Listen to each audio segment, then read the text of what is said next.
नमस्कार दोस्तों, स्वागत है आपका हमारे चैनल वायरलेस आईक्यू क्लासेस में। आज हम बात करने जा रहे हैं 20 क्वेश्चन का एक क्विज है। जो क्विज है उसका टेस्ट है। इसमें से अगर आपको 15 क्वेश्चन भी आते हैं तो मैं मानूंगा आपकी तैयारी जो है ठीक ठाक चल रही है, लॉकडाउन की वजह से प्रभावित नहीं हुई है। अगर आपको इससे कम आंसर पता है तो आपको अभी बहुत मेहनत करने की ज़रूरत है। आप उठो और लग जाओ अपनी तैयारी में। तो चलते हैं आज के अपने वीडियो पर, क्विज पर। अगर आपने हमारे यूट्यूब चैनल को सब्सक्राइब नहीं किया है तो सब्सक्राइब कर लीजिए और बेल आइकन को दबाना बिल्कुल ना भूलिएगा। और टेलीग्राम ग्रुप से जुड़ना चाहते हैं तो आपको लिंक डिस्क्रिप्शन बॉक्स में मिल जाएगी। तो चलते हैं आज के अपने टेस्ट पर। तो इस टेस्ट का पहला क्वेश्चन है वह है अपने स्क्रीन पर, ये रहा। जो पहला क्वेश्चन है वह है, अलमाटी बांध किस नदी पर निर्मित है। आपको यहाँ पर 4 ऑप्शन दिखाई दे रहे होंगे। हमारा option A Kaveri, B Godavari, C Tungabhadra, D Krishna नदी।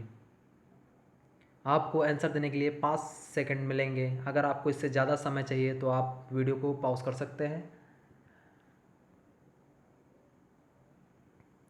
जो हमारा सही आंसर होगा वह होगा ऑप्शन नंबर डी, कृष्णा नदी। कृष्णा नदी, अलमाटी बांध कृष्णा नदी पर निर्मित है। चलते हैं अगले क्वेश्चन की ओर।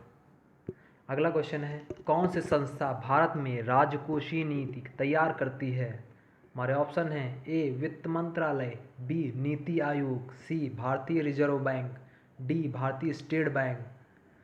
जो हमारा सही आंसर होगा वह होगा ऑप्शन नंबर ए वित्त मंत्रालय। वित्त मंत्रालय जो है भारत में राजकोषीय नीति तैयार करता है। चलते हैं अगले क्वेश्चन की ओर।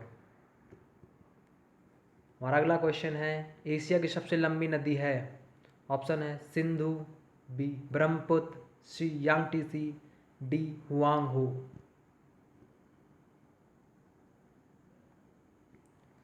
तो चलिए समय समाप्त होता है और हमारा जो सही आंसर होगा वह होगा यांगटीसी नदी। यांगटीसी नदी जो है वह एशिया की सबसे लंबी नदी है। चलते हैं अगले क्वेश्चन की ओर।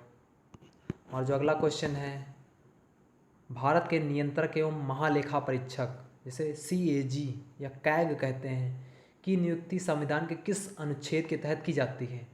ऑप्शन है हमारे अनुच्छेद 63, अनुच्छेद 76, अनुच्छेद 148, अनुच्छेद 280। तो चलिए समय समाप्त होता है। ये जो इस क्वेश्चन का आंसर है वह है ऑप्शन नंबर सी, अनुच्छेद 148। जो भारत में नियंत्रक एवं महालेखा परीक्षक CAG की नियुक्ति होती है वह अनुच्छेद 148 के अंतर्गत होती है। चलते हैं अगले क्वेश्चन की ओर। अगला क्वेश्चन है, संविधान के निम्नलिखित में से किस अनुसूची में दल बदल विरोधी कानून से संबंधित प्रावधानों का उल्लेख है। ऑप्शन है ए दूसरी, बी 5वीं, सी 8वीं, डी 10वीं।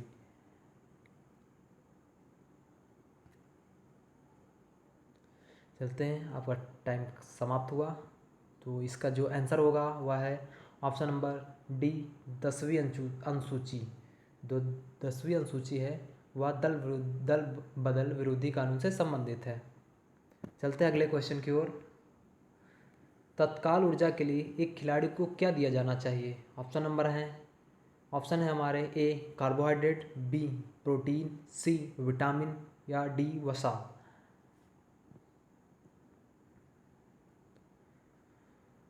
तो जैसा कि ये जो सही आंसर होगा इसका वह होगा ऑप्शन नंबर ए कार्बोहाइड्रेट। जो तत्काल ऊर्जा के लिए खिलाड़ी को क्या दिया जाता है, कार्बोहाइड्रेट। चलते हैं अगले क्वेश्चन की ओर। अगला क्वेश्चन है, मानव मस्तिष्क का वजन कितना होता है। हमारे ऑप्शन है ए 1200 ग्राम, बी 1400 ग्राम, सी 1000 ग्राम या डी 1500 ग्राम। हमारा जो सही आंसर होगा वह होगा ऑप्शन नंबर बी 1400 ग्राम। चलते हैं अगले क्वेश्चन की ओर। हमारा जो अगला क्वेश्चन है, कत्था बनाने हेतु किस पेड़ की लकड़ी का प्रयोग होता है? ऑप्शन हमारे हैं ए साल, बी खैर, सी बबूल, डी साजा। तो भाइयों इसका जो सही आंसर होगा वह होगा ऑप्शन नंबर बी खैर। खैर की लकड़ी से ही कत्था बनाया जाता है। चलते हैं अगले क्वेश्चन की ओर। अगला क्वेश्चन है हमारा, लिखित संविधान का प्रारंभ किस देश से हुआ? हमारे ऑप्शन है ए ब्रिटेन, बी जापान, सी भारत, डी अमेरिका। जो हमारा सही आंसर होगा वह होगा option number D America. America से ही लिखित संविधान का प्रारंभ हुआ था। चलते हैं अगले क्वेश्चन की ओर। हमारा जो अगला क्वेश्चन है, अंडमान निकोबार तथा लक्षद्वीप सहित भारत की समुद्र तट रेखा की कुल लंबाई लगभग कितनी है? हमारे ऑप्शन है 7,800, बी 9,328 किलोमीटर, सी 9,658 किलोमीटर, या ऑप्शन नंबर डी 7,516 किलोमीटर। तो जो हमारा सही आंसर होगा वह होगा ऑप्शन नंबर डी 7,516 किलोमीटर। चलते हैं अगले क्वेश्चन की ओर। अगला क्वेश्चन है, भारत का संपूर्ण उत्तरी मैदान किस प्रकार की मृदा से बना है? हमारा ऑप्शन है ए जलोढ़ मृदा, बी काली मृदा, सी लैटेराइट मृदा, या डी शुष्क मृदा। जो हमारा सही आंसर होगा वह होगा ऑप्शन नंबर ए जलोढ़ मृदा। जो भारत का संपूर्ण उत्तरी मैदान है वह जलोढ़ मृदा से बना हुआ है। चलते हैं अगले क्वेश्चन की ओर। हमारा अगला क्वेश्चन है, कीटों में गैसों के आदान प्रदान के लिए वायु नली के संजाल को क्या कहते हैं? ऑप्शन है श्वास नली, बी श्वास रंध्र, सी श्वासनी, डी नलिका। हमारा जो आंसर होगा सही होगा वह होगा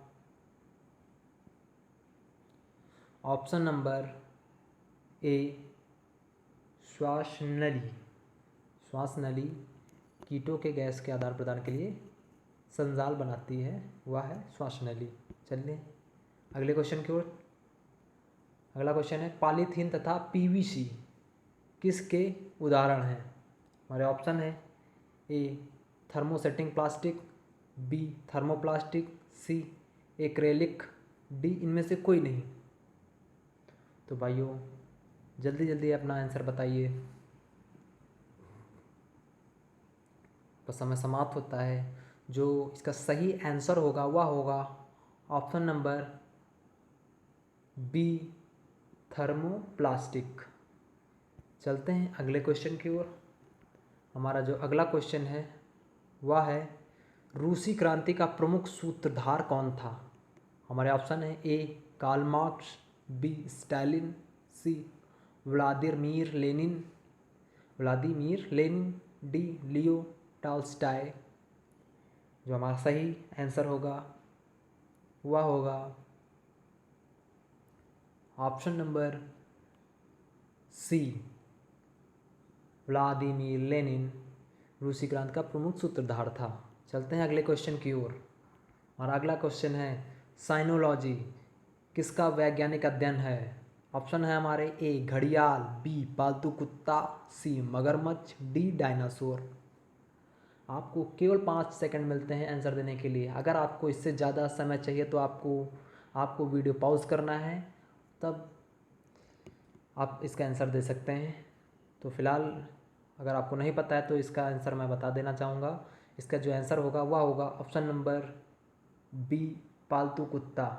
तो पालतू कुत्ता है वह साइनोलॉजी, इसका वैज्ञानिक अध्ययन किया जाता है साइनोलॉजी के अंतर्गत।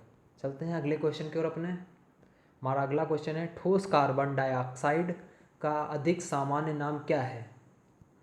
हमारे जो ऑप्शन है ए पारद, क्विकसिल्वर, पोटास, शुष्क बर्फ, या डी स्पम इस सम। तो हमारा जो सही आंसर होगा वह होगा ऑप्शन नंबर सी शुष्क बर्फ। शुष्क बर्फ को ठोस कार्बन डाइऑक्साइड भी सामान्य रूप से कहा जाता है। चलते हैं अगले क्वेश्चन की ओर। जो हमारा अगला क्वेश्चन है, तड़ित चालक का आविष्कार किसने किया था? हमारे ऑप्शन है A Graham Bell, B Benjamin Franklin, C Lord Lister या डी आइंस्टाइन। आपको आंसर के लिए केवल 5 सेकंड मिलेंगे। अगर आपको इसका आंसर नहीं पता है तो इसका जो सही आंसर होगा वह होगा option number B Benjamin Franklin. क्या होगा? Benjamin Franklin. तड़ित चालक का आविष्कार जो है बेंजामिन फ्रैंकलिन ने किया था। चलते हैं अगले क्वेश्चन की ओर। हमारा अगला क्वेश्चन है, विश्व जनसंख्या दिवस किस तिथि को मनाया जाता है? हमारे ऑप्शन है ए 11 जुलाई, बी 12 दिसंबर, सी 29 अक्टूबर या डी 12 जनवरी। तो हमारा जो सही आंसर होगा वह होगा ऑप्शन नंबर ए 11 जुलाई।